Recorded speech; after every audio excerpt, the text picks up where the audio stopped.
वो आधे घंटे से इंतजार कर चुकी है, तो आपकी जोरदार ताली से एक बार स्वागत किया जाए। सृष्टि देशमुख जी को शुभकामनाएं, बधाइयाँ देते हैं कि आपने इतनी सफलता प्राप्त की और भोपाल का नाम पूरे भारत में रोशन किया और ये दिखाया है कि भोपाल की लड़कियाँ सबसे ताकतवर होती हैं या नहीं? लड़कियों की आवाज़ नहीं है, अभी भी नहीं है।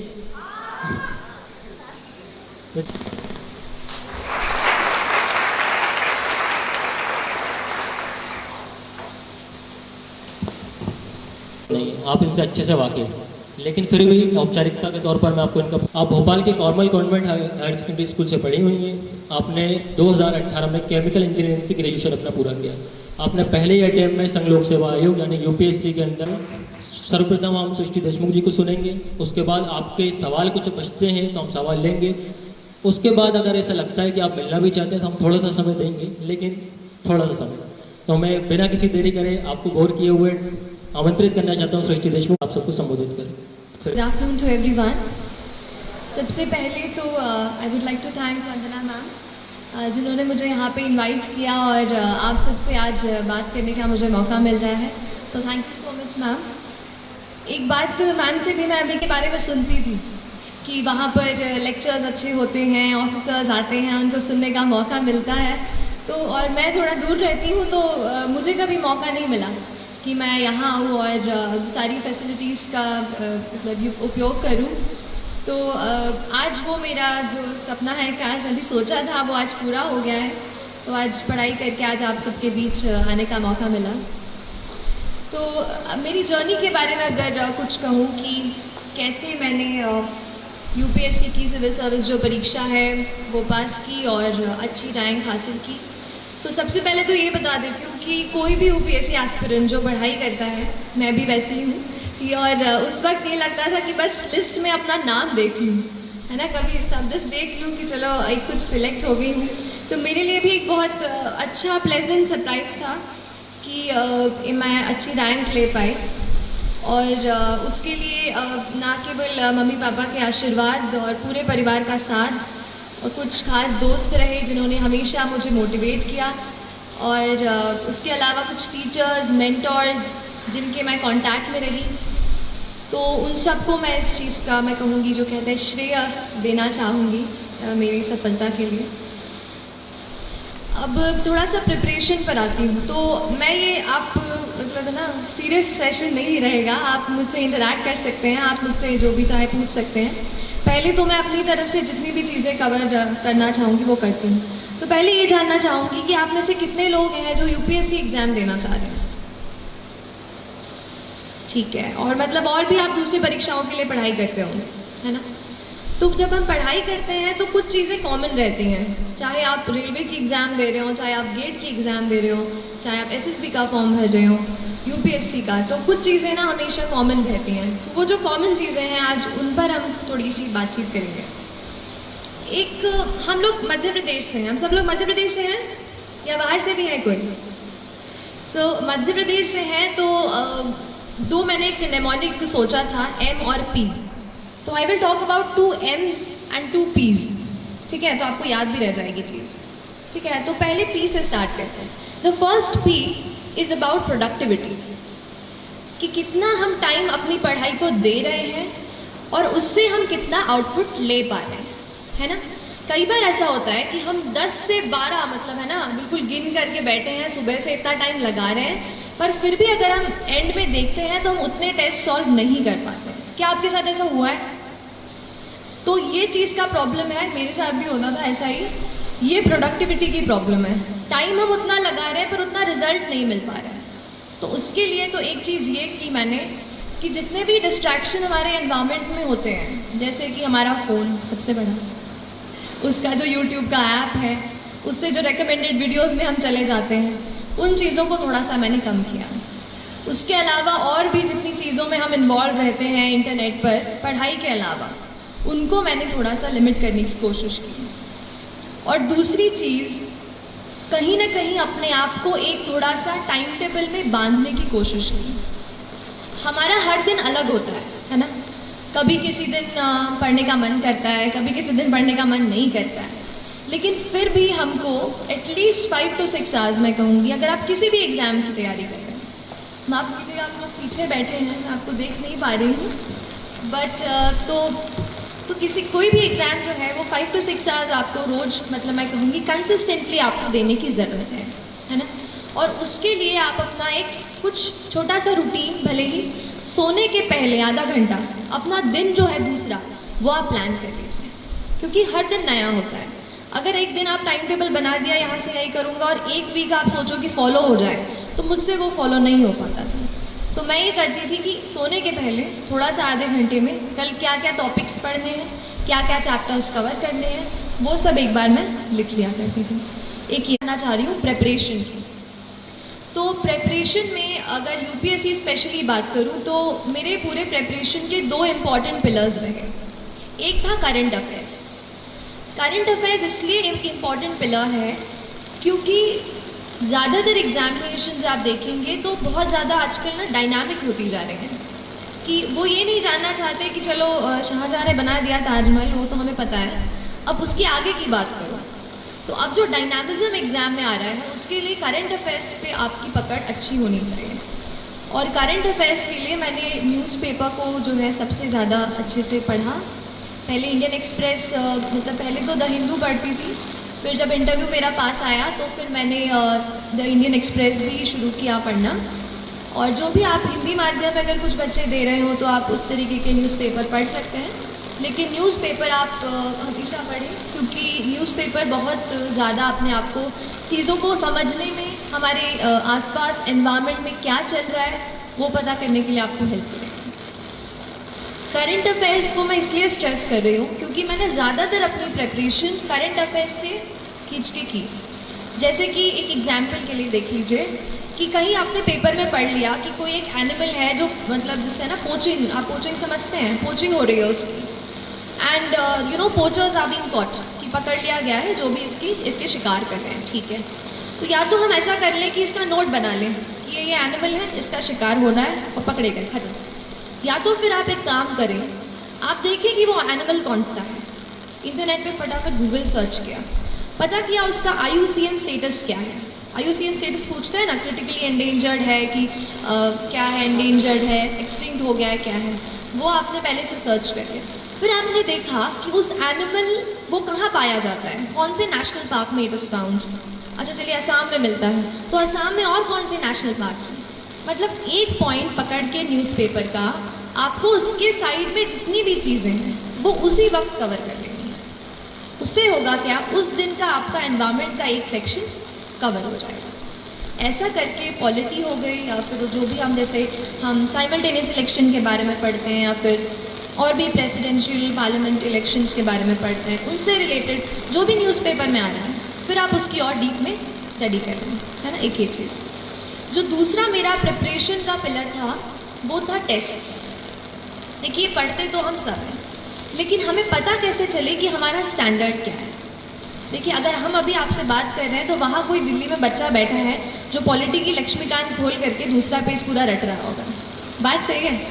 तो वो जो है ना, टाइम का हमेशा याद रखिए, टाइम हमेशा याद रखिए कि आपका टाइम सबसे ज़्यादा ज़रूरी है। अगर आप अपना वक्त निकाल कर इस पढ़ाई को दे रहे हैं, हमारे लाइफ के हम कलरफुल यूथ के ईयर्स अगर हम पढ़ाई को दे रहे हैं तो अपना 100% दीजिए। और टेस्ट्स आपको ये बताएंगी कि आपका स्तर क्या है प्रेपरेशन। तो जो भी टेस्ट्स हों, चाहे भोपाल में, चाहे अगर आप दिल्ली से कोई फ़ोटोकॉपी मंगवा सकें, या जिस भी परीक्षा की आप तैयारी कर रहे हैं, ऑनलाइन अगर आपको कहीं टेस्ट्स मिलता है तो आप अपने आप को जांचते रहें। हर रोज़ 10 से 20 सवाल MCQ, या अगर रिटन हो तो मैं 1-2 आंसर्स रिटन, जो बड़े अपने सब्जेक्टिव आंसर्स थे, वो मैं 1-2 रोज़ लिखा करती थी। तो उससे मुझे आइडिया होता था कि मैं किस स्टैंडर्ड का लिख रही हूँ और क्या उससे मेरा कुछ चांस है सिलेक्शन का। तो ऐसा अपने आप को आप जांचते रहिए। तो हमने 2 पीस कवर कर लिए है ना। पहला पी कौन सा था? अच्छा, मतलब आप सुन रहे हैं मेरी बातें, अच्छी बात है। दूसरा था प्रिपरेशन। अब थोड़ा सा पी हो गया है तो M की बात कर लेते हैं। एक M मैंने जो हमें दिमाग में चीज़ जो है हमारे पुश करता है। अच्छा, इसके पहले मैं M की तरफ आऊँ, एक चीज़ बताऊँगी कि किसी भी एग्ज़ाम की जब हम प्रिपरेशन करते हैं उसके 2 पहलू हैं। एक, आप क्या पढ़ते हैं, कौन सी किताबें पढ़ते हैं, कितने टेस्ट लगाते हैं, कितने घंटे देते हैं, ठीक। दूसरा है एग्ज़ाम में कि आप मेंटली क्या सोचते हैं, क्या आप कॉन्फिडेंट हैं कि आप एग्ज़ाम क्रैक कर सकते हैं, आप साइकोलॉजिकली कितने स्ट्रांग हैं कि आपका मन नहीं कर रहा है उठने का पर फिर भी आप उठते हैं। वो चीज़ है आपका मेंटल करेज, और उसको आपको बिल्ड करना बेहद बेहद ज़रूरी है। मैं कहूँगी 60% ये मेंटल करेज है और ये 40% जो पढ़ाई है। तो उस मेंटल करेज को बिल्ड करने के लिए 2 एम हैं। एक है माइंडसेट, कैसा आप अपने दिमाग को ट्रेन करते हैं। देखिए एक बात होती है, जैसे आप खड़े हैं वहाँ पर, चलिए आपको नहीं कह रही, जैसे हम कभी पढ़ते हैं तो हमें लगता है कि आज मैं बहुत थक गई हूँ, आज बिल्कुल पढ़ने का मन नहीं है, अब तो पढ़ ही नहीं पाऊँगी। तो ये क्या है, आपका दिमाग आपको बोल रहा है कि आप नहीं कर सकते, आप नहीं कर सकते। हम अपने दिमाग से कई बार कंट्रोल हो जाते हैं। हमें करना ये है कि हमें अपने दिमाग को कंट्रोल करना है। हमें उसको बताना है कि नहीं, आज अगर मैंने सोचा है कि मुझे ये चैप्टर कंप्लीट करना है तो मैं करके रहूँ। तो आपको अपने दिमाग को कंट्रोल करना होगा, ठीक है। जब तक हम अपने माइंड को, अपने हार्ट को नहीं एक जगह फोकस कर पाएंगे, तब तक हम अच्छे से फोकस नहीं कर पाएंगे। तो ये चीज़ आप अपने आप को ज़रूर बताते रहिए। और जो दूसरा एम की मैं बात करती हूँ वो है मोटिवेशन। तो कई बार ऐसा पूछते थे, मैं भी जब पढ़ रही थी तो इंटरनेट पे ऐसे यूट्यूब पे सर्च करती थी हाउ टू स्टे मोटिवेटेड। तो लेकिन वो चीज़ मुझे बाद में समझ आई कि बाहर का कोई इंसान मुझे नहीं बता सकता कि how will I stay motivated. तो फिर थोड़ा अंदर मुझे झांकना पड़ा और तब मुझे समझ आया कि मैं कैसे मोटिवेट हूँ। तो फिर जब आपको मन करे ना कि आज तो हो गया, आज बहुत पढ़ाई कर ली, तब अपने आप से पूछो कि ऐसा क्या है जिसने मुझे पुश किया कि मैं ये करियर चुनूँ।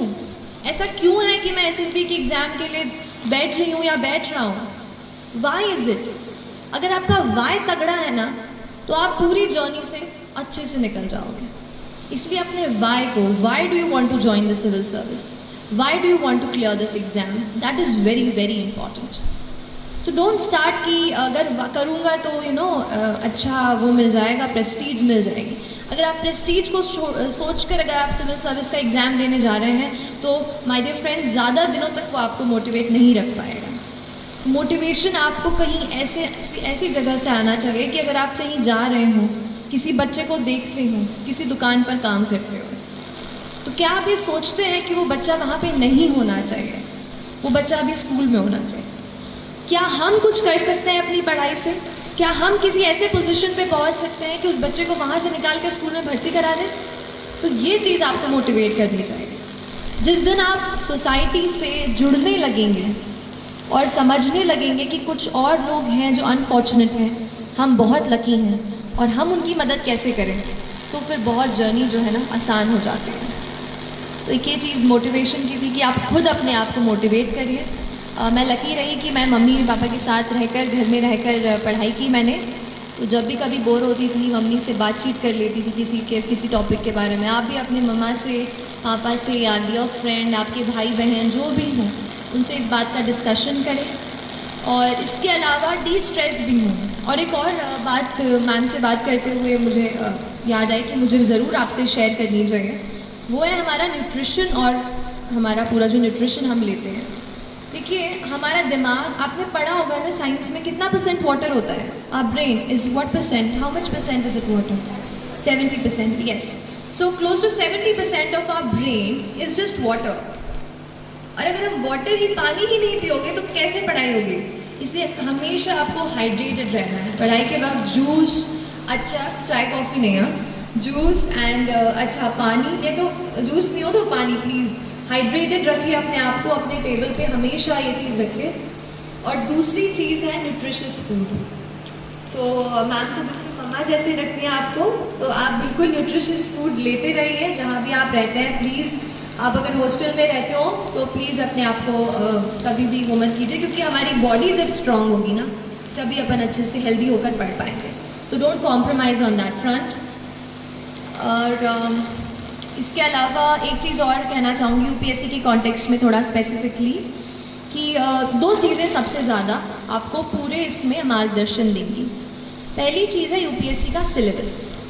बड़ा क्लीशेड लगता है ना, हर कोई बोलता है सिलेबस सिलेबस, पर वही सबसे ज़्यादा ज़रूरी है, क्योंकि सिलेबस में लिखा हर एक वर्ड उससे एक 15 मार्क का सवाल बन सकता है, जो आपकी रैंक को यहाँ से यहाँ ले आए। तो आपको हर जो वर्ड यूपीएससी सिलेबस में या जिस भी एग्ज़ाम की आप तैयारी कर रहे हैं वो लिखा है, आपको हर इसके अलग से, मतलब मैंने ये कोशिश की कि जो भी नोट्स मैं बना रही हूँ मैं खुद बनाऊँ, और जो भी रिसोर्सेज से, भले ही ऑनलाइन रिसोर्सेज से हो या स्टैंडर्ड बुक से हो, उनसे मैं पढ़ूँ और खुद अपने हाथ से नोट्स बनाऊँ। जब मैं लिख लेती थी अपने हाथ से तो मुझे वो प्रोसेस करते हैं ना, इन्फॉर्मेशन अच्छे से प्रोसेस हो जाती है।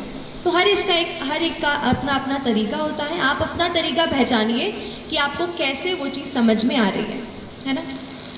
और इसके अलावा मेरे ख्याल से मैंने, हाँ, जो दूसरी चीज़ मैं कह रही थी, यूपीएससी के प्रीवियस ईयर के पेपर्स, वो भी बहुत ज़्यादा ज़रूरी है। कोई भी आप सॉल्व कर रहे हो, पहले तो आप 5-7 साल के अपने प्रिंट करा के अपने पास रख लो कि ये पेपर्स हैं, ये क्वेश्चंस हैं, चाहे प्रीलिम्स का हो चाहे मेंस का हो। हर बार उसको देख लो हर दिन और समझो कि किस स्टैंडर्ड के क्वेश्चंस आपसे पूछे जा रहे हैं, है ना। तो ये 2 चीज़ें आपके अल्टीमेट मार्गदर्शक हैं। बाकी तो आप अपनी, मतलब ये है ना कि मैं जो आज बोल रही हूँ ना आपके सामने खड़े होके, ये कुछ चीज़ें मैंने किसी से सुनी है, कहीं पढ़ी है, कहीं यूट्यूब पे कोई टॉपर का वीडियो देखा और शायद वहाँ से सीखी हूँ। तो ये कोई मेरी, मतलब मैंने ऐसे बिल्कुल, है ना, अलग कुछ ऐसा मैं बता वो ऐसा नहीं है। जो भी प्रिपरेशन मैंने की उस पर ही बता रही हूँ कि हम सीखते हैं, इसलिए आप खुद अपनी स्ट्रैटेजी, आप अपने आप को पहचान कर अपनी स्ट्रैटेजी खुद बनाइए। मुझसे एडवाइस लीजिए, लेकिन आप वही कीजिए जो आपको लगता है कि आपके स्ट्रेंथ और आपके वीकनेस के हिसाब से काम आएगा, है ना। यहाँ पे एक चीज़ मेरे दिमाग में आ रही है, वो है प्लानिंग की। प्लानिंग और अपने नोट्स का ऑर्गेनाइजेशन बेहद ज़रूरी है। अगर आप एग्ज़ाम, आपको डेट जैसे पहले आ जाती है, यूपीएससी की डेट 1 साल पहले आ जाती है। जैसे 1 साल पहले जब मैं दे रही थी तब पता चल गया था कि अगले साल 2 जून को पेपर होने वाला है प्रीलिम्स का, ठीक। तो ऐसे डेट आ जाती हैं पहले, तो आप अपने एग्ज़ाम के डेट के हिसाब से अच्छे तरीके से पूरी चीज़ों को आपको प्लान कर लेना है कि कौन सा टॉपिक मेरा कौन सा स्ट्रेंथ है। जैसे मुझे पॉलिटी बहुत पसंद था और ज्योग्राफी बहुत बोरिंग लगता था, तो ज्योग्राफी को मैंने किसी तरीके से हर रोज़ उसको एक चैप्टर करके उसको करती थी। पॉलिटी में एक साथ ज़्यादा भी पढ़ लेती। तो ऐसा आप अपना खुद का स्ट्रेंथ पहचानो कि किस टॉपिक के साथ आप ज़्यादा टाइम स्पेंड कर सकते हो या किसके साथ कम, उस तरीके से उसको कवर करने की कोशिश करें। और तो अभी ये तो मैंने ब्रॉड टच कर दिया है। इसके अलावा जो भी आपको सवाल मुझसे पूछने हैं आप पूछ सकते हैं। जब हम आंसर लिखते हैं तो हमारे अंदर क्या अप्रोच होनी चाहिए आंसर लिखते टाइम, क्योंकि हमारे पास बस 9 से 10 मिनट का समय रहता है आंसर लिखते समय, तो क्या क्या इंग्रेडिएंट्स हमें उनमें डालने चाहिए जिससे हमारा एक आंसर है वो अच्छा आंसर बने। Towards the end? Yes. So yes, answer writing बहुत ज़्यादा ज़रूरी है। अच्छा हुआ पूछ लिया, मुझसे मिस हो गया था, थैंक यू। आंसर राइटिंग किसी भी एग्ज़ाम का तो मतलब कह सकती हूँ, लेकिन यूपीएससी एग्ज़ाम के लिए बहुत ज़्यादा ज़रूरी है आंसर राइटिंग। एंड जैसा कि आपने सही कहा कि 9 मिनट मिलते हैं, और ऑप्शनल का पेपर ले लूँ तो अगर थोड़ा हायर मार्क का हो तो 14 मिनट मिलेंगे। ऐसे 9, 11, 14 इतने ही मिनट मिलेंगे एक आंसर को लिखने के, depending on the word limit. तो उसको कैसे लिख पाएँ? अगर आप सोचें कि मैं बिना प्रैक्टिस करके ना उधर ही कोई कर लूँगा टाइम पर, तो सच में नहीं हो पाता है। मुझसे तो मैं आधा घंटा ले लेती थी एक आंसर लिखने के लिए शुरुआत में, है ना। और मेरे ख्याल से आपके साथ भी ये चीज़ हुई होगी कि आधा घंटा क्वेश्चन लेके टाइम स्टॉप वॉच अच्छे से ऑन करके बैठे और लग गया आधा घंटा, तो ये होगा। तो लेकिन प्रैक्टिस की ज़रूरत है। तो पहले आप अपना नॉलेज बेस बना लो।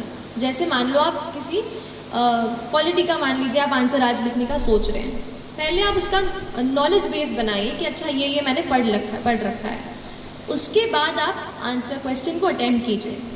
तो क्वेश्चन को अटेम्प्ट करके कुछ ऐसी चीज़ें मैं आपको बताती हूँ जो मैंने उसमें डाली और शायद मुझे लगता है कि उससे अच्छे मार्क्स मिले।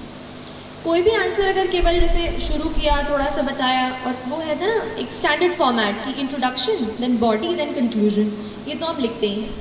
इसके अलावा आप अपने आंसर्स में कुछ फैक्ट्स कोट कर सकते हैं। जैसे कि हम न्यूज़पेपर पढ़ते हैं तो नहीं पढ़ते हैं कि 50% of the Indian population is this, कुछ भी ऐसा डेटा रहता है, जीडीपी का डेटा रहता है और कुछ, तो ऐसे फैक्ट्स जो हैं आप कोट कर सकते हैं। This is 1। नंबर 2, कोई भी कमिटी की रिपोर्ट ऐसे आता है कि जैसे अभी आया था कि justice B N Srikrishna की रिपोर्ट आई थी, है ना, प्रिवेसी को लेकर के, राइट टू प्रिवेसी को, तो वो एक रिपोर्ट मैंने आंसर में कोट की थी।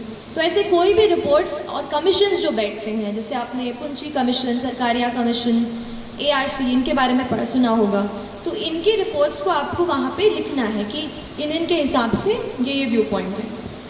कुल मिला के बात ये है कि हमारा व्यू पॉइंट तो ठीक है, पर हमारे व्यू पॉइंट को एक्सेप्टेबल बनाने के लिए हमें किसी का सहारा लेना पड़ेगा। तो हम उस फैक्ट का सहारा लेंगे या उस कमिटी का सहारा लेंगे, तो हमारी कही हुई बात ज़्यादा एक्सेप्टेबल साबित होगी। आप समझ रहे हैं? तो ये फैक्ट, कमिटी, इसके अलावा आजकल इंडेक्स बहुत आते हैं, जैसे आपने ease of doing business index सुना होगा, है ना।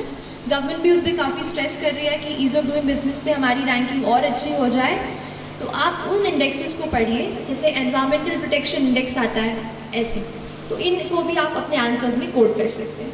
And as far as time is concerned, तो मैंने एक स्टॉप वॉच खरीदी थी छोटी सी, और बस फिर आंसर्स लिख करके अपना टाइम ऑन करके बार बार प्रैक्टिस करती थी। हर रोज़ 1 से 2 आंसर आप लिखो, और अगर आपके पास ऐसे 8 to 9 मंथ्स का टाइम है तो आप उतना डेवलप कर लेते हो स्पीड कि आप उतने टाइम में कर पाओ। बस एक चीज़ और कहूँगी कि आप मॉक टेस्ट ज़रूर दीजिएगा, भले मेंस दे रहे हो या प्रीलिम्स दे रहे हो। मॉक टेस्ट से उस टाइम में कैसे अपने आप को ढालना है वो हम अच्छे से समझ सकते हैं, है ना। और कोई क्वेश्चन? गुड आफ्टरनून मैम, मेरा क्वेश्चन है कि यूपीएससी में जो क्वेश्चन आते हैं, किस तरीके के क्वेश्चन में पैराग्राफ का यूज़ सूटेबल रहेगा, और जो अनुच्छेद पॉइंट वाइज उनमें कैसे कॉम्बिनेशन होना चाहिए या फिर कैसे डिफरेंस? जी ठीक है, आप बैठ जाइए। तो कई बार ऐसा मतलब आता है, हम डाउट होद में रहते हैं कि पैराग्राफ में लिखना है या पॉइंट्स में, बट ये बहुत ही सिंपल सी चीज़ है। It depends on the demand of the question, ठीक है। अगर क्वेश्चन में ऐसा टेल वर्ड आप समझते हैं, एनालाइज, क्रिटिकली एनालाइज, एन्यूमरेट, है ना, ये सब दिया रहता है, एग्जामिन। तो जैसे एन्यूमरेट बोला है, तो एन्यूमरेट मतलब तो नंबर में लिखना है, चलो बात पक्की है। अगर कोई और चीज़ आपको खुद समझनी है, जैसे मैं कभी कभार शुरू ऐसे करती थी, पहले डेफिनेशन लिखती थी, इंट्रोडक्शन उससे शुरू कर दिया, फिर मैं उसको डिवाइड करती थी आंसर को, जैसे social, political, economic, legal, environmental. जैसे कोई आपको मुद्दा दे रहे हैं कि ये चीज़ हो रही है और उसका इम्पैक्ट पूछ रहे हैं, right. So you give the social impact, the economic impact, the cultural impact, legal, environmental, ऐसे करके। सो ऐसे पॉइंट्स भी आप लिख सकते हो। So it depends on the nature of the question, point number 1। Number 2, आपको खुद को उसमें वेराइटी लानी है। अगर आप पूरा आंसर पैराग्राफ में लिख देते हैं, जैसे मेरा ऑप्शनल जो था वो सोशियोलॉजी था, अब सोशियोलॉजी में ज़्यादा स्कोप नहीं है कि आप पॉइंट्स डाल पाओ, है ना, थोड़ा सा थ्योरेटिकल सा सब्जेक्ट है समाजशास्त्र, तो उसमें मैं ज़्यादा पॉइंट्स नहीं डाल पाई। पर जैसे पॉलिटी का पेपर हो गया, इकोनॉमी का पेपर हो गया, इसमें मैं काफ़ी पॉइंट्स में वो किया है। तो आप उसी के बेसिस पे प्रैक्टिस करें और उस तरीके से आप उस क्वेश्चन के हिसाब से डिसाइड करें कॉम्बिनेशन क्या होना चाहिए। ज़रूरी नहीं है पूरा आंसर पैराग्राफ में या पैरा में हो, पैराग्राफ में या पॉइंट्स में हो, दोनों चीज़ें आप मिला सकते हैं। तो और कोई सवाल? आपका जैसे सोशियोलॉजी ऑप्शनल था, तो उसमें जो पेपर 1 है वो थोड़ा स्टैटिक है, बट जो पेपर 2 है वो डायनामिक नेचर का है थोड़ा, तो उसके लिए रिसोर्सेज क्या है और स्ट्रैटेजी क्या रही है? कि मैंने केमिकल इंजीनियरिंग से ग्रेजुएशन किया है, लास्ट ईयर कंप्लीट किया, तो बहुत मन में सवाल थे। अब मेरे साथ ऐसा था कि ऑप्शनल में केमिकल इंजीनियरिंग अवेलेबल नहीं था, तो I had to choose something else. तो मैंने पहले सोशियोलॉजी चूज़ किया और उसकी किताबें पढ़ी, लगा यार इंटरेस्टिंग है, पढ़ते हैं। अगर बुक लिस्ट पे आऊँ तो मैंने ट्रायल एंड एरर से बुक्स ढूंढी हैं, किसी टॉपर्स ने सजेस्ट की थी, उनकी बुक्स देखी, और फिर कुछ खुद ही मैंने पढ़ के उनके नोट्स बनाए। तो पेपर 1 के लिए तो काफ़ी सारे, जैसे हैरलम्बस एंड हील्ड तो सब पढ़ते हैं, जो ऑरेंज वाली पतली किताब आती है हैरलम्बस एंड हील्ड, वो एक मैंने पढ़ी थी। और अगर पेपर 2 पे आ जाऊँ सीधा, जो आपके क्वेश्चन पे कि काफ़ी डायनामिक है, तो नंबर 1 न्यूज़पेपर्स तो आपको पढ़ना है बहुत तरीके से, क्योंकि न्यूज़पेपर्स में कुछ ऐसी चीज़ें आप पढ़ लेते हैं which you can directly quote in your answers. एक एग्जाम्पल देती हूँ, जैसे मैंने एक आर्टिकल पढ़ा था एक मैगजीन में, जिसमें लिखा था कि कुछ लड़कियाँ जिससे बॉर्न हो जाती हैं और उनके पेरेंट्स नहीं चाहते कि लड़की बॉर्न हो, तो उसको नपुंसक नाम दिया जाता है। तो ये थोड़ा यूनिक एस्पेक्ट है। तो अगर किसी गर्ल चाइल्ड के बारे में कोई सवाल हो तो आप उसमें एग्जाम्पल दे सकते हैं कि किस तरीके से हमारे कल्चर में एक ऐसा वर्ड अब आ गया है कि if a female child is unwanted उसको हम क्या नाम देंगे। तो ये कितनी अनफॉर्चुनेट चीज़ है। आप इसको कोट कर सकते हैं। तो एक तो न्यूज़पेपर्स, अगर बुक लिस्ट या बुक्स की बात करूँ कि मैंने क्या रेफ़र किया, तो आज मैंने प्रिपरेशन शुरू कर दी थी, बाद में ये बुक मेरे हाथ में आई। इसमें पूरा पेपर 1 और पेपर 2 साथ में दिया हुआ है। नितिन सांगवान सर की किताब है। उसमें वो भी IAS हैं और उन्होंने लिखी है, तो उसमें पेपर 1 पेपर 2 दोनों मिल जाएगा। That's one. मैंने कास्ट के स्पेशल एस्पेक्ट्स को कवर करने के लिए नदीम हसनैन की किताब है। तो नदीम हसनैन की ट्राइब्स वाली नहीं है, sociology, general sociology, Nadeem Hasnain वो। और फिर रूरल सोशोलॉजी के लिए दोषियान जैन की किताब आती है, वो आप पढ़ सकते हैं, है ना। ये कुछ है, बाकी अभी तो ऐसा ही है। बाकी आप तन्वी सौंदरियाल मैम, उनकी बुक लिस्ट आप पढ़ सकते हो, काफ़ी कुछ मैंने उनसे भी सीखा है।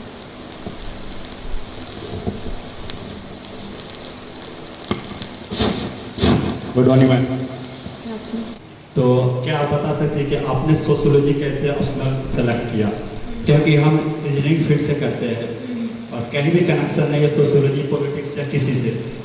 फिर आपने कैसे डिसाइड किया कि चलो सोशियोलॉजी चूज कर लेते तो मैं इसमें सही कर पाऊंगी, स्कोर कर पाऊंगी? ठीक है, बैठ जाएगा।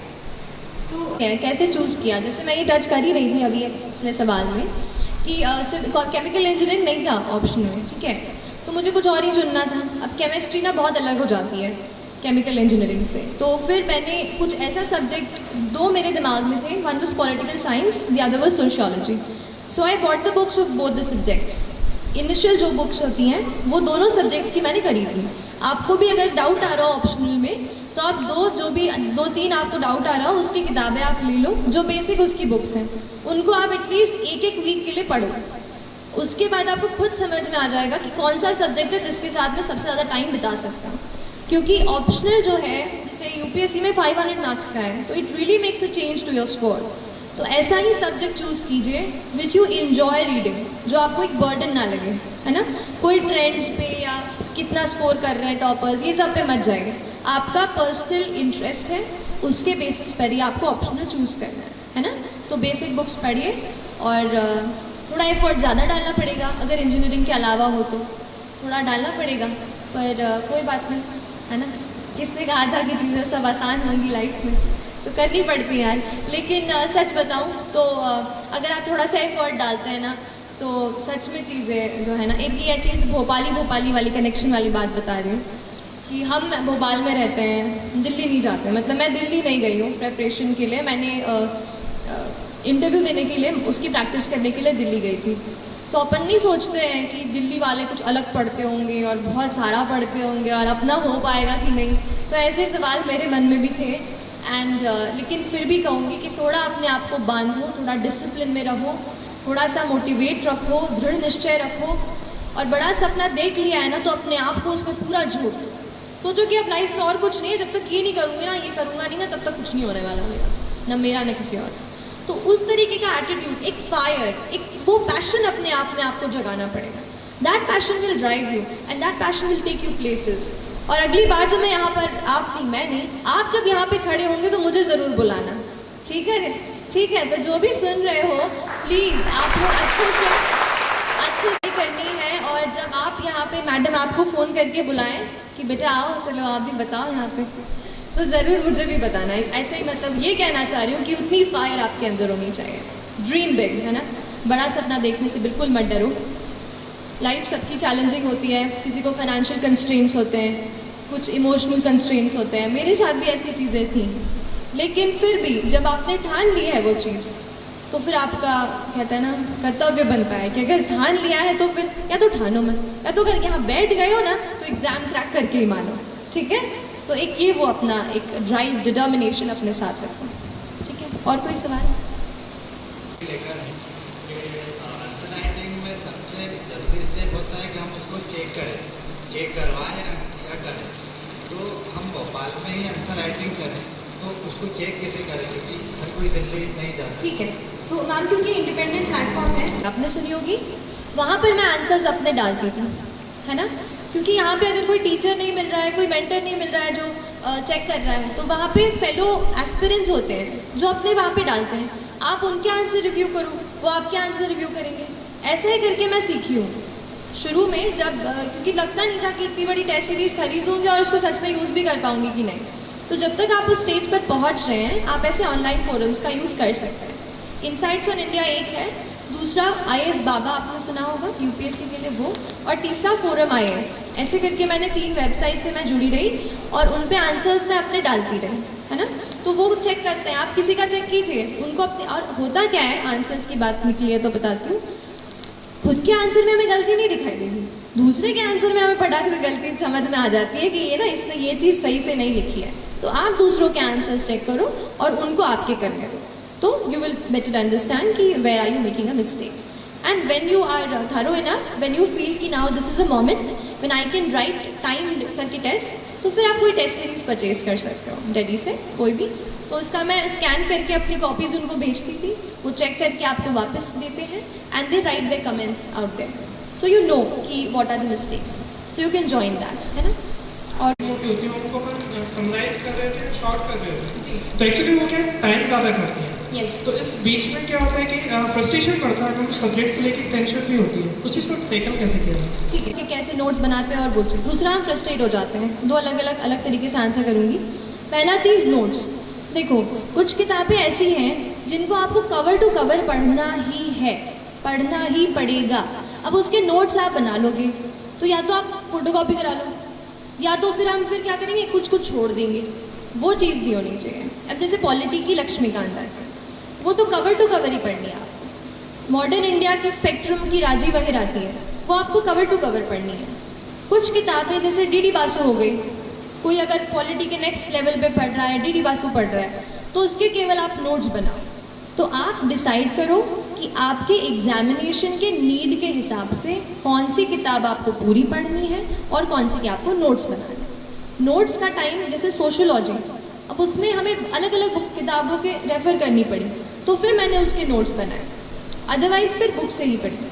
और दूसरी चीज़ फ्रस्ट्रेशन, तो नोट्स बनाते टाइम नहीं, पढ़ते टाइम बहुत फ्रस्ट्रेशन होता है।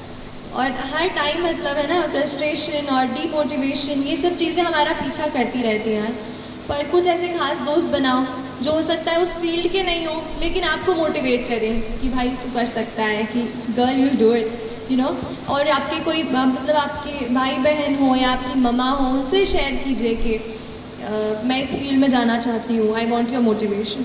ऐसे किसी इंसान को अपना बेस्ट फ्रेंड साथी बनाइए पूरी जर्नी में और सपोर्ट लीजिए, क्योंकि फ्रस्ट्रेशन होगा पर उस पर हमें जैसे मैंने कहा कि हमें अपने दिमाग पे कंट्रोल करना है, दिमाग हमें कंट्रोल ना करे, है ना। इस चीज़ का आप ध्यान रखिए। और कोई आप पूछ रहे थे? करते हैं सोशियोलॉजी में, तो मैंने सुना है कि वहाँ पे बोलते हैं कि आपने अगर जनरली लिख दिया तो उसमें आपको आंसर नहीं नंबर नहीं मिलेंगे, और आपने अगर सोशियोलॉजिकल एंगल से उसको लिखा तो आपको ज़्यादा नंबर मिलेंगे। तो वो आप थोड़ा एक्सप्लेन करें। देखिए, कॉमन सेंस ये है कि आप मुझे यहाँ पर बैठकर सुन रहे हैं, ठीक है, आप कुछ इससे सीख कर जाएंगे, ठीक है, हो गई बात ख़त्म।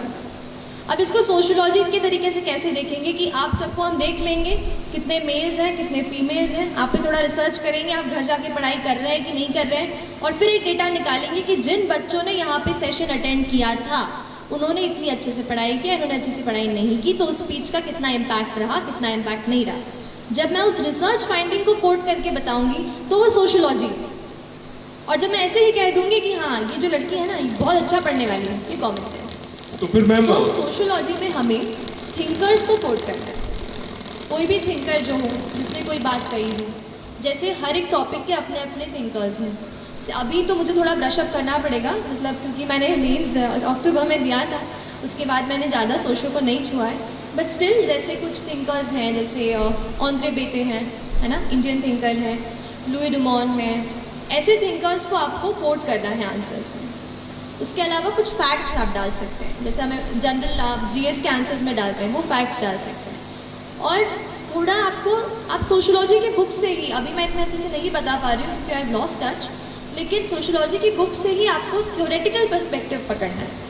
एक एग्जाम्पल याद आ रहा है, सुसाइड की थ्योरी जो इमाइल रकीम देते हैं, राइट।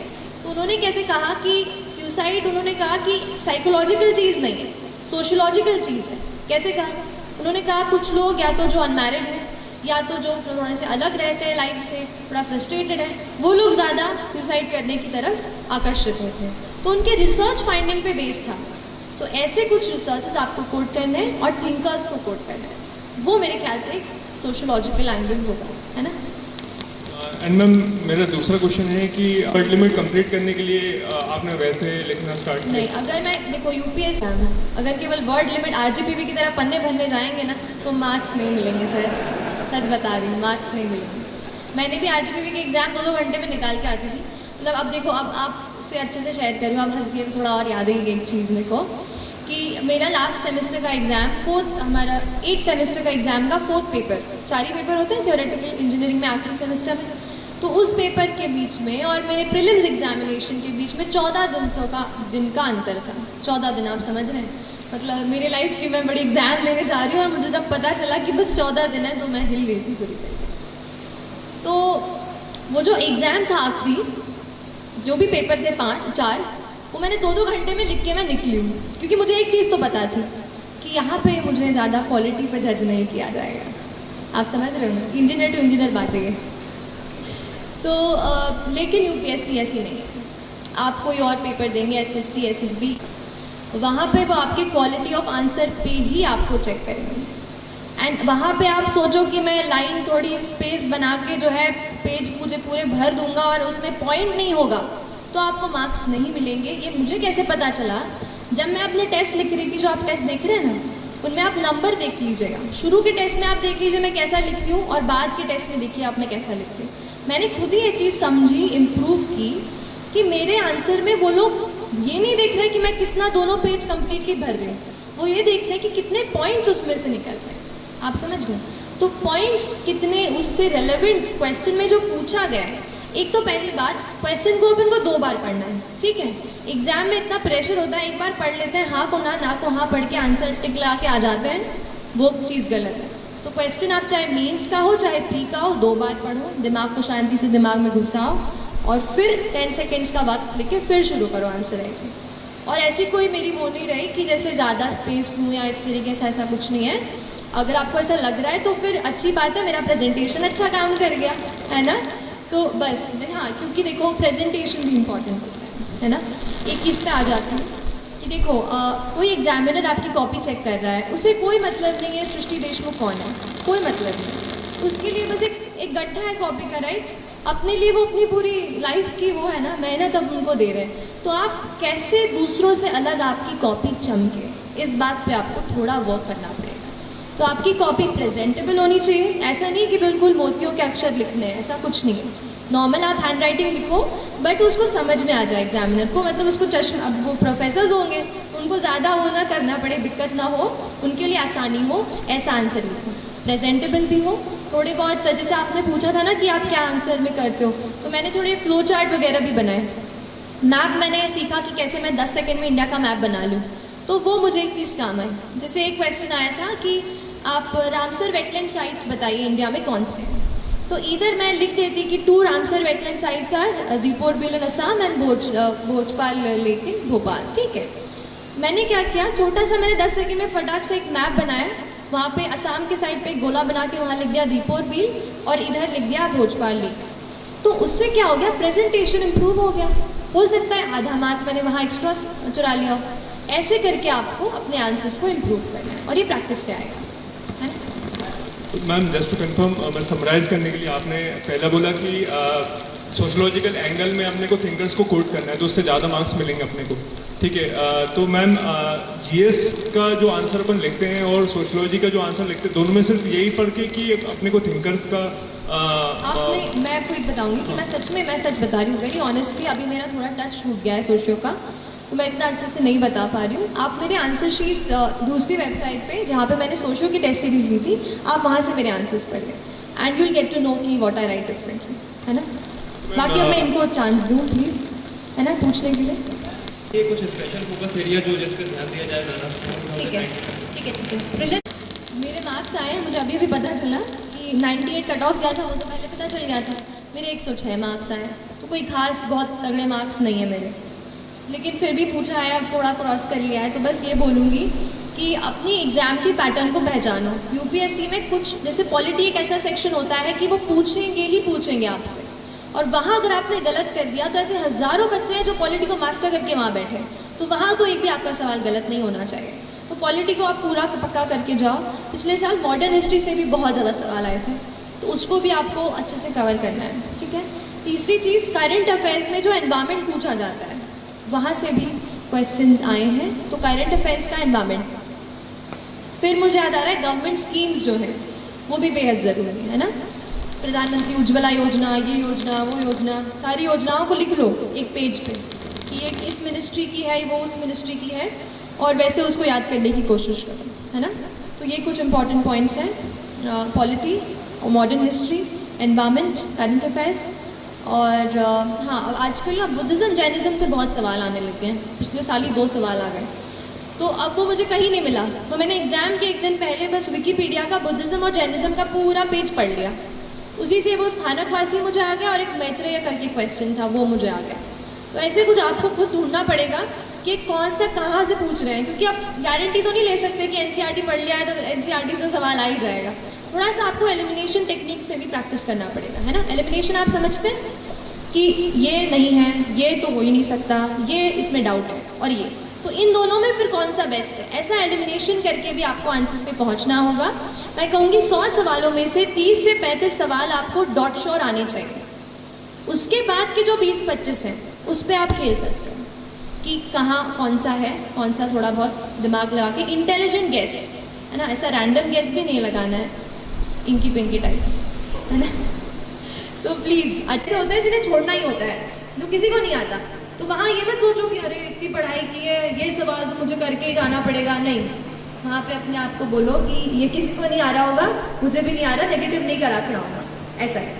थोड़ा अपनी स्ट्रैटेजी आप खुद बनाओ कि 100 क्वेश्चंस को मैं कैसे अटेम्प्ट करने वाला हूँ, ठीक, हाँ, है ना, ठीक है। तो इन्होंने ये पूछा कि मेंस में हम जो नोट्स बनाते हैं उनको किस तरीके से टॉपिक वाइज अरेंज किया मैंने, और कैसे मुझे फिर एग्ज़ाम में मैंने कैसे उसको किया कि मुझे उस टाइम पे याद हो जाए। देखिए, यूपीएससी की स्पेसिफिक बात करूँ तो GS2 और GS3 का पेपर ऐसा है जो ज़्यादा से ज़्यादा आपका डायनामिक से आ जाएगा। जो आप न्यूज़पेपर पढ़ेंगे ना, GS2 GS3 आपका वहाँ से रोज कवर होता जाएगा। तो उसके लिए तो आंसर राइटिंग ही मैंने की, और आंसर राइटिंग से ही मुझे टॉपिक्स पता चल गए थे कि ये। जहाँ तक नोट्स की बात है, तो जो भी एडिटोरियल आते थे ना द हिंदू में या इंडियन एक्सप्रेस में, उनके मैं नोट्स बनाती थी। तो कोई जैसे टॉपिक हो गया उसका अलग से प्लेन पेज में, और हाँ, प्लेन पेज इसको इसलिए स्ट्रेस कर रही हूँ क्योंकि आंसर वहाँ पे आंसर शीट में प्लेन शीट ही मिलती है, वहाँ रूल शीट नहीं मिलती। तो आप शुरू में लिखोगे तो वैसा, तो कभी ऐसा जाएगा, तो आपको प्रैक्टिस करनी है ताकि स्ट्रेट आप अच्छे से लिख पाओ। तो मैंने नोट्स भी अपने प्लेन पेजेस में ही बनाए, एंड एडिटोरियल्स के नोट्स बनाए, ऐसे अलग अलग मैंने किया। अब एग्ज़ाम के अंदर हॉल में घुसते हुए ना एक टॉपिक ऐसा था, सब्जेक्ट, जो मुझे उसके डेफिनेशन याद नहीं रहती थी, वो थे GS4 का पेपर, एथिक्स का paper, ethics, integrity and aptitude. अब वो इंटेग्रिटी, डिसिप्लिन, ट्रस्टवर्दीनेस और करेज और ये तो वो, तो उसके डेफिनेशन नहीं याद होते थे। तो इतना छोटा सा, एकदम इतना सा पेज पे मैंने एक डेफिनेशन कहीं कहीं से बना के अच्छी से वो लिखी, फिर उसको मैं जाते तक मैं उस पेज को देख रही थी। मतलब अगर आपको ऐसा आपको कुछ लग रहा है कि आपको याद नहीं हो रहा है, एंड दैट इज़ इम्पॉर्टेंट, तो उसका छोटा सा अपन नोट्स बनाते हैं ना, वैसे नोट्स बना लो and keep reading it every night और एनीथिंग लाइक दैट। सो वो एक चीज़। और सोशोलॉजी का जो है पेपर 2 में डायनामिज्म, जैसा मैंने कहा, न्यूज़पेपर से कोट कर सकते हैं, थिंकर्स से कोट कर सकते हैं। तो शुरू में डेफिनेशन से करती थी, फिर कुछ पर्सपेक्टिव, जैसे आशीष बोस, आपने नाम सुना है? आशीष बोस एक डेमोग्राफर थे इंडिया के, शायद हैं, मुझे नहीं पता। तो उनका वो रिसर्च आया था जिसमें हमारे मध्य प्रदेश को बुरा ही लगा था, अपन को जो बीमारू बोल दिया था उन्होंने। तो वो उनका बीमारू जो शब्द दिया था ना, बिहार एंड ऑल, बिहार मध्य प्रदेश, तो वो उन्होंने पूरा एनालिसिस किया था कि क्यों ये स्टेट्स हैं जो थोड़ा अंडर डेवलप्ड या डेवलपिंग स्टेज में हैं। तो उन्होंने फिर एक और एक्रोनिम बनाया था, डेमारू, that was related to female infanticide. तो उनके मैंने फिर रिसर्च स्टडीज़ या वो भी मैंने कोट किया आंसर्स में। तो अभी तो सोशोलॉजी पे मैं कुछ ऐसा सोच रही हूँ, कुछ ऐसा राइटअप या बुक लिस्ट बना करके मैं नेट पे ऐसा कुछ शेयर कर दूँगी, तो एक वहाँ से आप हेल्प ले लेना। बहुत जल्द मैं कोशिश कर रही हूँ कि सोशोलॉजी की जो भी चीज़ है, कहीं वेबसाइट या कहीं ब्लॉग ऐसे मैं आपसे शेयर करूँ, तो आप वहाँ से भी वो चीज़ देख सकते हो, है ना। और कोई क्वेश्चन? यहाँ पे रहें कि दिल्ली जाएँ, तो यहाँ पे जैसे लोकल मैट्रिक्स में क्या सबसे अच्छा रहेगा? जैसे कई बार हम सेल्फ स्टडी करते हैं तो समझ में नहीं आता जो कर रहे हैं वो सही है या गलत है, तो उसके लिए डायरेक्शन कैसे देना? हम यहाँ भोपाल में रहते हैं। ठीक है, आप बैठे। हाँ, तो शुरुआत तो मैंने फाउंडेशन कोर्स किया था मैंने यहाँ पर, और उसके बाद 8 महीने का वो कोर्स करके, लेकिन मुझे ये लगा कि उसमें मुझे केवल डायरेक्शन मिली है, केवल बुक्स पता चली हैं, बस बाकी जो वैल्यू एडिशन था वो आपको खुद को करना है। तो इसमें आप ये जो मैंने वेबसाइट्स बताई ना, ये आपको पूरा हर दिन ट्रैक करती रहेंगी। हर दिन आपको डेली करंट अफेयर्स इस पे आएंगे, कहीं आपको इस पे एडिटोरियल के नोट्स आ जाएंगे, कहीं क्वेश्चंस वो डाल देंगे हर रोज़ 5 से 10। तो इस तरीके से आप इनसे जुड़े रहो। दूसरी चीज़, अगर आपको लग रहा है कि कोई टॉपिक आपका वीक है, तो आप ऑनलाइन क्लासेस दिल्ली से जो वेबकास्ट होती हैं उनको आप सब्सक्राइब कर सकते हो, है ना। तो स्पेसिफिक टॉपिक जैसे कोई ज्योग्राफी हो या इकोनॉमी में किसी को दिक्कत हो तो वो कर लो, उससे थोड़ा सा मोटिवेशन आपका बढ़ जाएगा। मतलब आप सोचोगे कि चलो यार ख़रीदा है तो फिर उसको देखना ही पड़ेगा, वो बात आ जाती है थोड़ी सी। तो आप वो कर सकते हो, वहाँ से टेस्ट या फिर क्लासेस आप ज्वाइन कर सकते हो, है ना। और कोई सवाल? हेलो, बोलिए। Firstly congratulations ma'am. Thank you so ma'am, much. मेरा सवाल ये है कि जैसे मैं अगर प्रिपरेशन स्टार्ट कर रहा हूँ तो मेरे को मैम ह्यूमैनिटीज़ के सब्जेक्ट मैंने कभी नहीं पढ़े, तो मैम थोड़ी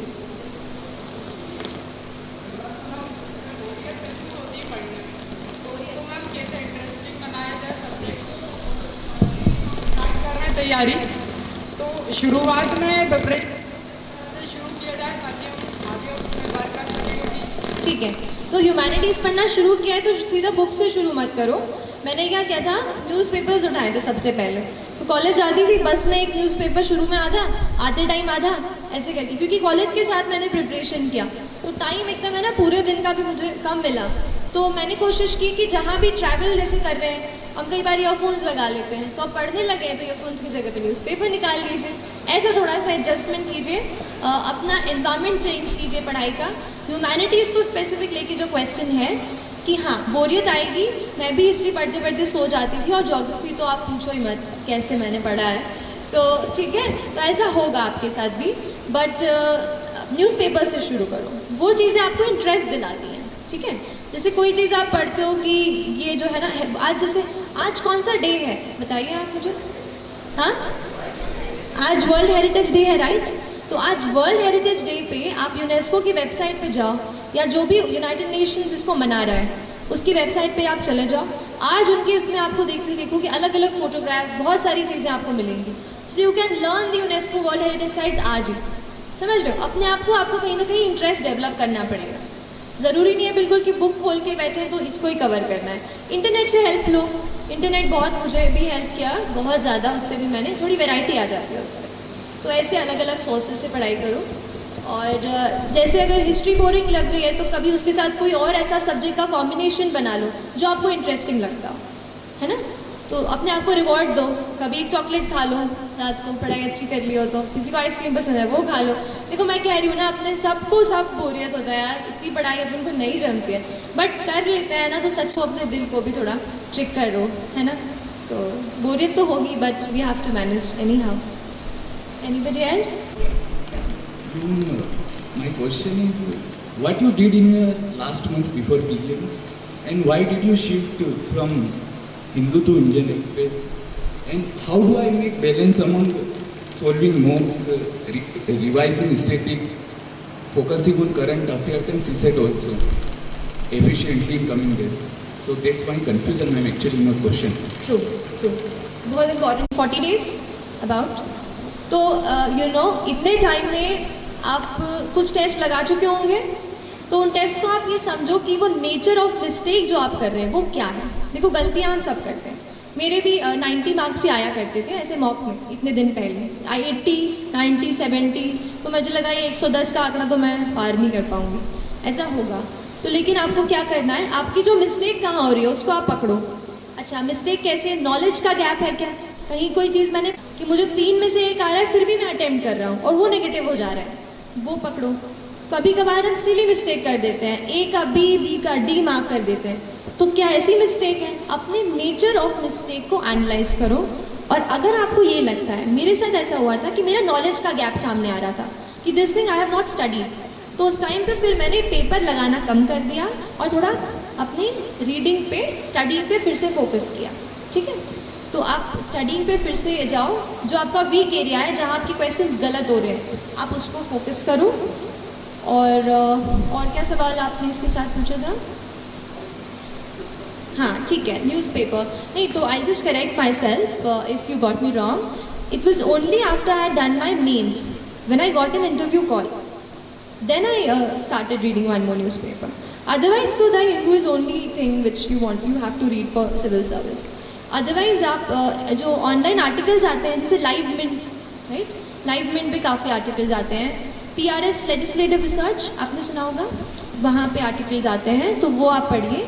इंटरव्यू में ये रहता है, थोड़ा सा ओपिनियन आपको ज़्यादा पता होना चाहिए, क्योंकि एक ही ओपिनियन पढ़ेंगे तो उनके सामने मल्टी डिमेंशनल आंसर नहीं बता पाएंगे।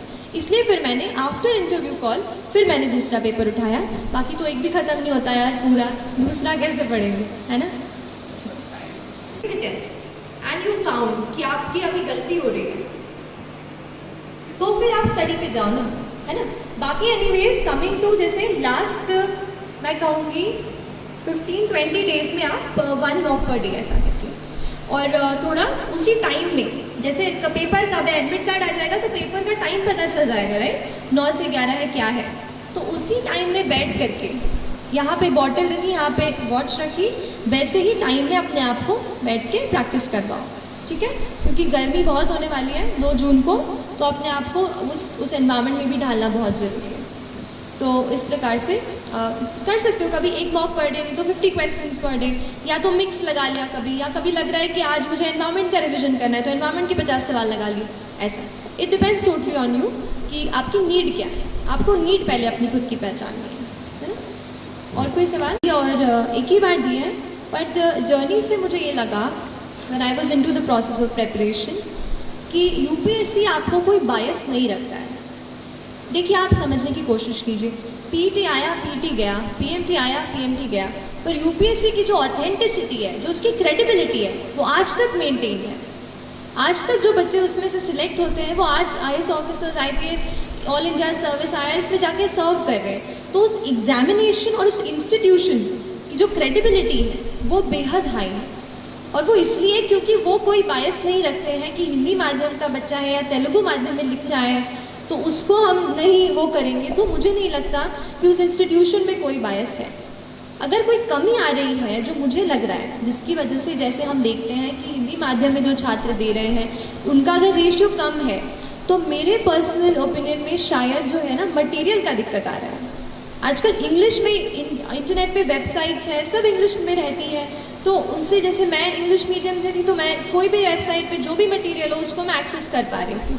पर शायद अगर कोई हिंदी माध्यम का छात्र है उसके लिए शायद मटेरियल की दिक्कत आ रही है। लेकिन मेरे ज्ञान में आया है कि कुछ कोचिंग्स ऐसी हैं या कुछ जैसे वेबसाइट्स हैं जो हिंदी में ही मटेरियल प्रोवाइड करते हैं। तो अगर आपका माध्यम हिंदी हो तो ये मन में बिल्कुल ना सोचिए कि यूपीएससी आपसे भेदभाव करेगा या उससे आपको कम मार्क्स देंगे। अगर आप में काबिलियत है, आप सही तरीके के आंसर्स लिखते हैं, जो पूछा है वो आप बताते हैं, तो आपको ज़रूर मार्क्स मिलेंगे, है ना। और कोई सवाल? Thank you so much. Ma'am, मेरा क्वेश्चन ये है कि जब आंसर राइटिंग करते हैं मेंस के लिए तो बहुत लेंथी हो जाता है, और कभी कभी स्पीड भी मेंटेन नहीं हो पाती, और स्पीड होती है तो क्वालिटी मेंटेन नहीं हो पाती है, और बहुत प्रैक्टिस करने के बाद भी नहीं हो पाता है पूरे पेपर सॉल्व। ठीक है, अगर प्रैक्टिस करने के बाद एनालिसिस पे ज़्यादा टाइम दो अपने आंसर पे। आप तो खुद का आंसर लो कि देखो कि मैं कितना, ये टॉपिक है, चलो ठीक है। जब हम लिख लेते हैं और टाइम का कंस्ट्रेंट नहीं रहता, तब आप आराम से सोच सकते हो कि इस सवाल में मुझसे ये पूछा था कि 1857 के रिवोल्ट के बाद में इंडिया पे क्या इम्पैक्ट पड़ा, और फिर अगर ये नहीं होता तो क्या होता है, ऐसा कुछ जो भी मन से सवाल बना रहे हो। तो वैसा सवाल आप क्या मैंने उस क्वेश्चन के नीड को, डिमांड को एड्रेस किया है कि नहीं, क्या मैंने ऐसे पॉइंट्स डाले हैं कि नहीं।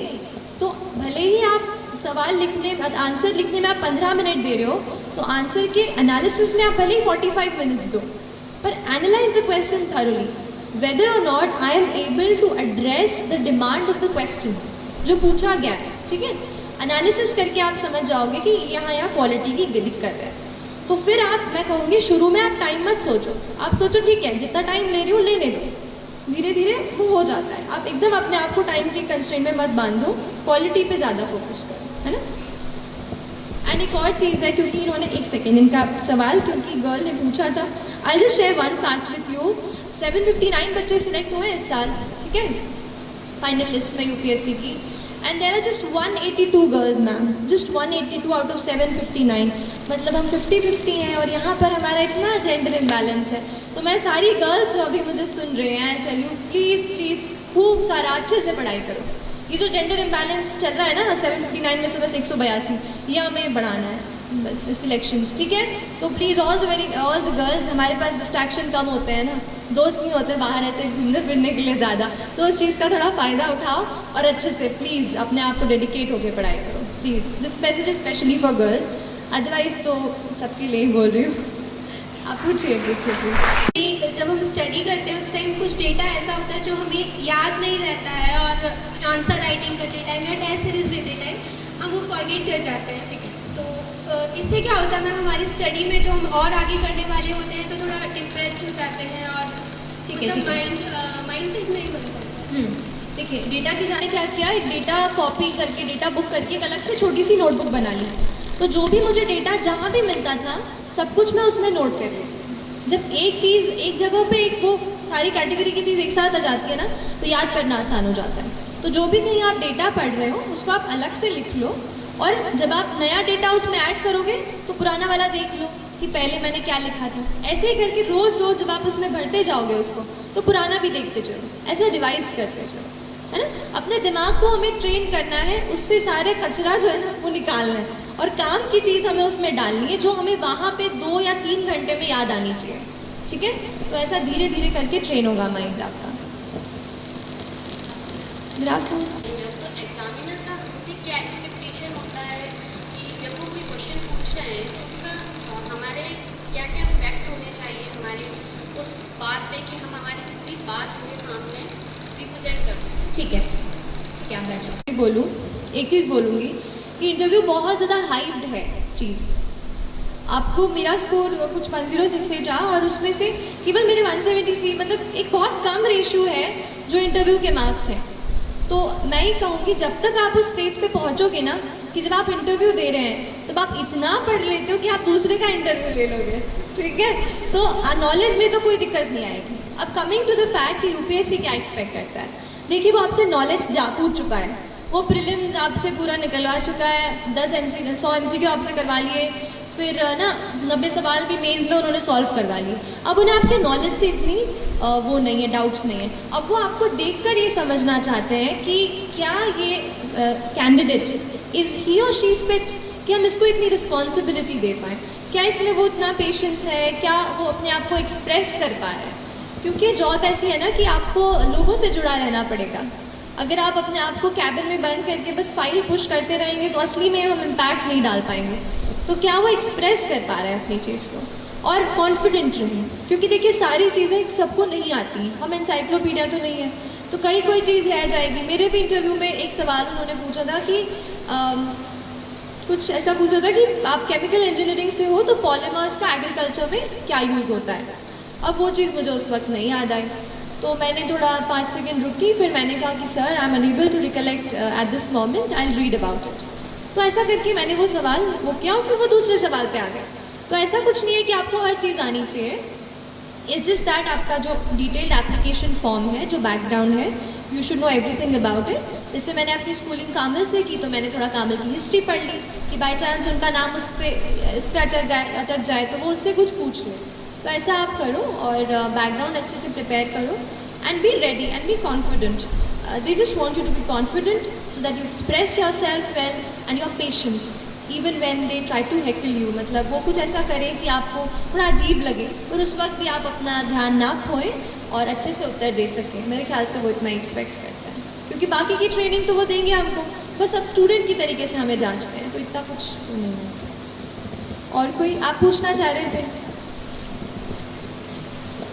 मैम वो क्या कोर्स पेपर होता है जो एथिक्स होता है, उसमें नंबर की मार्जिन बहुत कम होती है, आप उसको फेस कैसे किए? क्योंकि मेरे सब्जेक्ट जो मैं क्लियर कर रहा तो फोर्थ पेपर में थोड़ा अच्छा दिक्कत जा रही है। ठीक है, देखिए 4th पेपर यूपीएससी की परीक्षा की बात कर रहे हो क्या? और यहाँ एमपीपीएससी में भी होता है ना, ethics integrity and aptitude, MPPSC में भी होता है, राइट। तो मेरे ख्याल से इस पेपर में 2 पार्ट्स हैं। एक तो अपना जो थियोरेटिकल पूछेंगे कि क्या क्या क्वालिटीज़ रिक्वायर्ड हैं ऐसा करके, जहाँ पे मैंने डेफिनेशन की बात की थी ना, कि जहाँ पे अगर हम छोटी छोटी डेफिनेशन याद करके लिख जाए उनको यूज़ कर सकते हैं। I think GS4 is about quality content. देखिए डिसिप्लिन, किसी को बोले व्हाट इज़ डिसिप्लिन, कोई कुछ लिखेगा, कोई कुछ लिखेगा। आपको कुछ ऐसा लिखना है कि वो एग्जामिनर एक बार पढ़े तो सोचे अरे हाँ यार ये इसने की तगड़ी बात बोली है। और कुछ एग्जाम्पल लगाइए आप अपने रियल लाइफ के। जैसे एक एग्जाम्पल मैं थोड़ा सा अपने रियल लाइफ से करके गई थी कि ऑनेस्टी, आप ऑनेस्टी कितना, आप ऑनेस्ट कितना रहते हैं सिविल सर्वेंट। तो अपना जो लाइसेंस होता है, आप सब में से किसके पास लाइसेंस है? ड्राइविंग लाइसेंस, बस गाड़ी सब चलाते हैं। अरे यार ऐसा मत कर। तो लाइसेंस का ऐसा हुआ था कि वहाँ पे मैं गई और फिर कोई कह रहे थे जैसे रिलेटिव कि आप ये इनको पे कर दो एजेंट को और वो आपका लाइसेंस बनवा देगा। मैंने कहा नहीं, जो ऑफिशियल प्रोसीजर है उससे करेंगे। मुझे 5 दिन लग गए, 5 दिन मुझे ऑफिस के चक्कर काटने पड़े, बट एटलीस्ट मेरे मन में वो सेटिस्फैक्शन रहा कि मैंने ऑफिशियल प्रोसीजर से किया है और किसी एडिशनल इंसान को, मिडिल मैन को पैसा नहीं दिया है। तो एक वो चीज़, जैसे ये पर्सनल एक्सपीरियंस की बात होती है, तो कोई ऑनेस्टी पे कोई पूछ रहा है कि how will you be honest, तो आप कोट कर सकते हो कि ये मेरा पर्सनल एक्सपीरियंस है। ऐसा कहीं आपने कहीं एनेक्डोट पढ़ लिया, किसी की बात पढ़ ली कि कुछ, अभी मैं कहीं पढ़ रही थी मध्य प्रदेश में एक ऐसी कहीं जगह है, जगह की नाम नहीं याद आ रहा है, जहाँ पर लड़कियाँ मैकेनिक का काम सीख रही हैं। तो वहाँ पर जो है बहुत अचंभा हो रहा है, बहुत सारी लड़कियां जो और बाहर जैसे काम के लिए नहीं जा पा रही हैं, वो गांव में ही अपने वहीं पे जिला में ही जो भी गाड़ियां आती हैं उनको रिपेयर कर देती हैं। तो कितनी यूनिक बात है ये। तो विमेन एम्पावरमेंट की कोई बात चल रही हो एथिक्स के पेपर में, तो ऐसा कोई एग्जाम्पल आप कोट कर सकते हो। तो एक ये चीज़ आप डेफिनेशंस, और दूसरी चीज़ जो केस स्टडीज़ की आती है ना, हमें सिचुएशन दे दी जाती है कि you are in this situation, now what will you do. तो इसकी प्रैक्टिस आप करो। उस एक बुक आई थी एथिक्स इंटेग्रिटी एंड एप्टीट्यूड की, जिसमें केस स्टडीज़ ही दी थी बस। तो वो बुक मैंने ली थी, उन केस स्टडीज़ को मैंने अच्छे से पढ़ा और फिर मैंने अपना पर्सपेक्टिव सोचा कि मैं अगर उस पोजीशन में हूँ तो एक एथिकल इंटीग्रल मतलब ऐसा ऑफिसर मैं क्या सोचूंगी उस वक्त, वो घर पे आपको प्रैक्टिस करनी है। और एथिक्स का जनरली पेपर लंबा होता है, तो उसका राइटिंग की स्पीड आपको ध्यान रखनी पड़ेगी। तो ये 2-3 चीज़ें हैं ना आप। और कोई Any more questions here? It's taking too much long and thanks to जो मैम इंग्लिश मीडियम के लिए जो है रिसोर्सेज बहुत ज़्यादा है, तो हिंदी मीडियम वाले बच्चों के लिए रिसोर्सेज कम है। Yes. तो मैम जो हम आंसर राइटिंग करते हैं तो हम हमारी कॉपी कैसे चेक करें? देखिए मैं ऐसे चीज़ों के कांटेक्ट में नहीं आई हूँ जो हिंदी मीडियम वाले उसको करते हैं, लेकिन मुझे ऐसा लगता है कि लास्ट 5 को रिजल्ट आया था, आज 18 तारीख। ऐसे बहुत सारे लोगों से मैं मिली हूँ जो इस इंडस्ट्री में काम कर रहे हैं एज ए टीचर या एज एन एस्पिरेंट। तो मैं उनके साथ कोशिश करूँगी कि मेरे से जितना हो पाए ये चीज़ बढ़े, क्योंकि ये मैं समझती हूँ कि हिंदी मीडियम के लिए थोड़ा सा मटेरियल का प्रॉब्लम हो रहा है।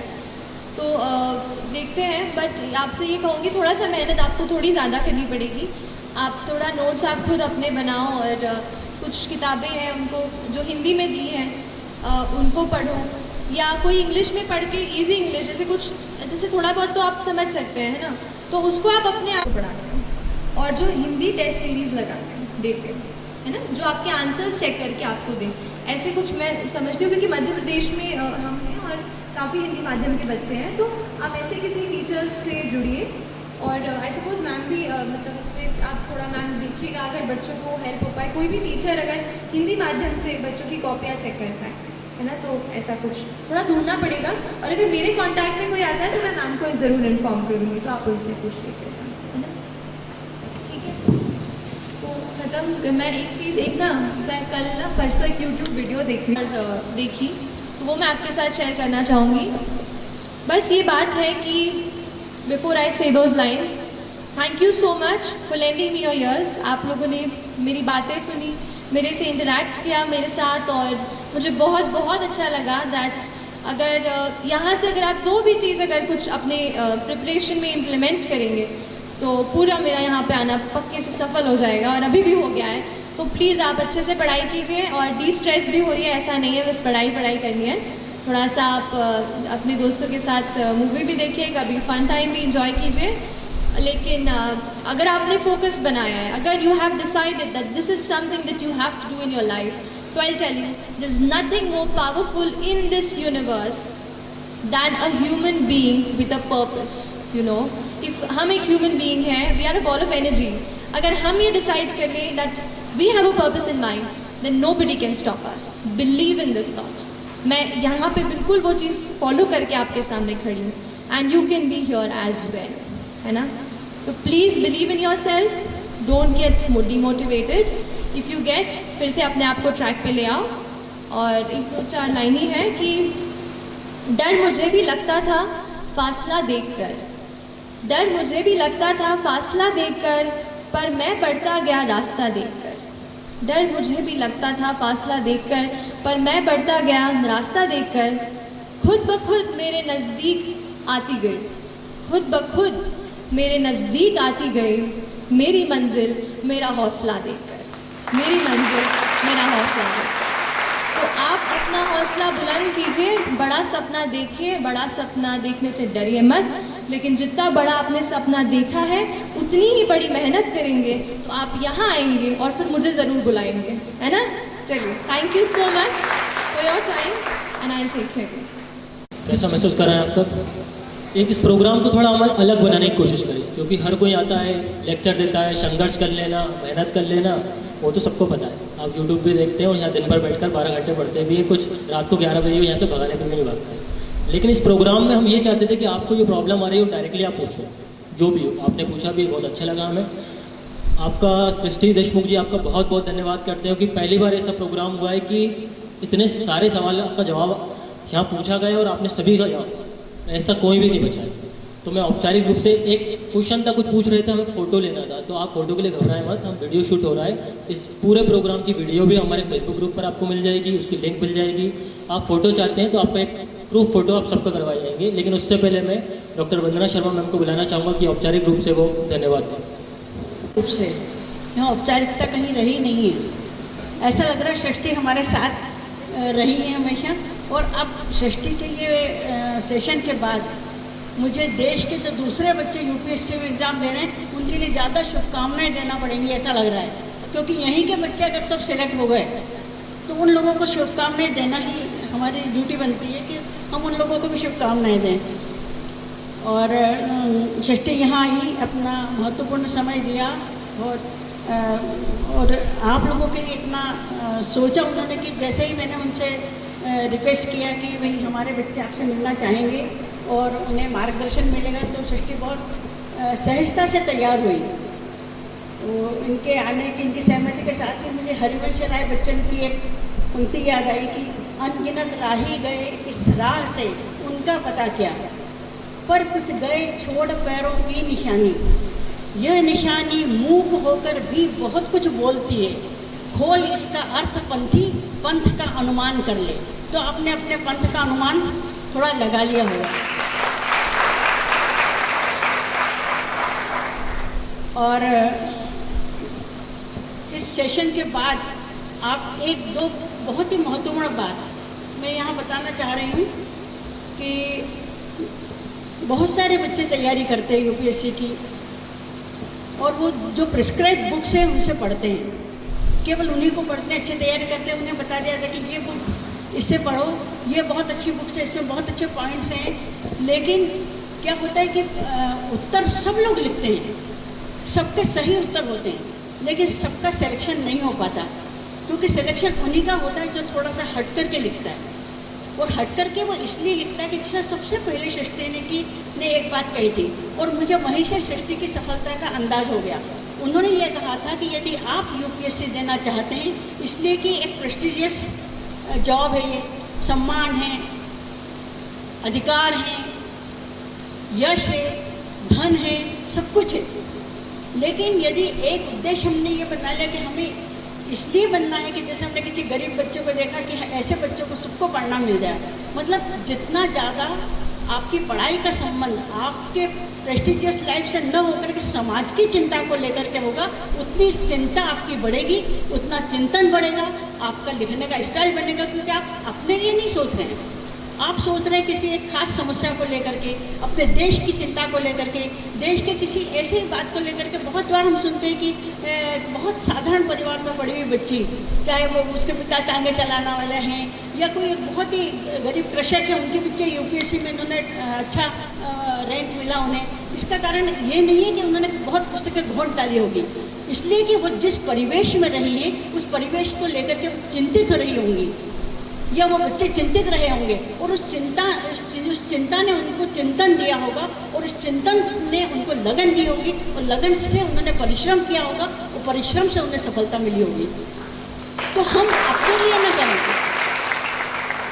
केवल ये ध्यान दें कि हमें यूपीएससी क्लियर इसलिए करना है कि हम बड़े अधिकारी बनेंगे, तो ऐसा सोच करके बहुत बच्चे एग्ज़ाम देते हैं। लेकिन सफलता उन बच्चों को मिलती है जो अपने साथ साथ एक चिंता को लेकर के चलते, एक चिंतन को लेकर के चलते, एक समाज से जुड़े हुए होने का, समाज से कोई कुछ देने के भाव को लेकर के जो लोग जुड़ते हैं, उनकी सफलता निश्चित है, तय है। क्योंकि वो जब लिखते हैं तो उनके लेखन में जरूर दूसरे बच्चों से अंतर होता होगा, और उनका लेखन उनसे दूसरों से श्रेष्ठ रहा होगा। तो इस बात को भी आप ध्यान में रखिए। आप सबकी सफलता बिल्कुल आपके इरादों पर टिकी हुई है। जैसे दुष्यंत कुमार की पंक्ति है ना कि यह पहाड़ी पाँव क्या चढ़ते, इरादों ने चढ़िए, कल दरीचे ही बनेंगे द्वार, अब तो पथ यही है। तो एक ही पथ बनाएं, आपके दरीचे दरवाजे बन जाएंगे, आपको सफलता निश्चित मिलेगी। बस ये है कि जो कुछ आपने आज सीखा समझा उसे ग्रहण करें, उसे अपने रोज़मर्रा के अपने जो तैयारी है उसमें लेकर के आएँ। और मैं आप सबकी सफलता की शुभकामनाएं देती हूँ, और सृष्टि को बहुत बहुत धन्यवाद देती हूँ कि इतने अच्छा सेशन उनका रहा, और बच्चे न केवल मोटिवेट हुए, उन्हें बहुत सारी उनकी समस्याएं जो उनके अंदर उनको पूछती होगी, उनको जिज्ञासाएँ उनकी शांत हुई। इसके लिए मैं आपका बहुत आभारी हूँ, धन्यवाद देती हूँ।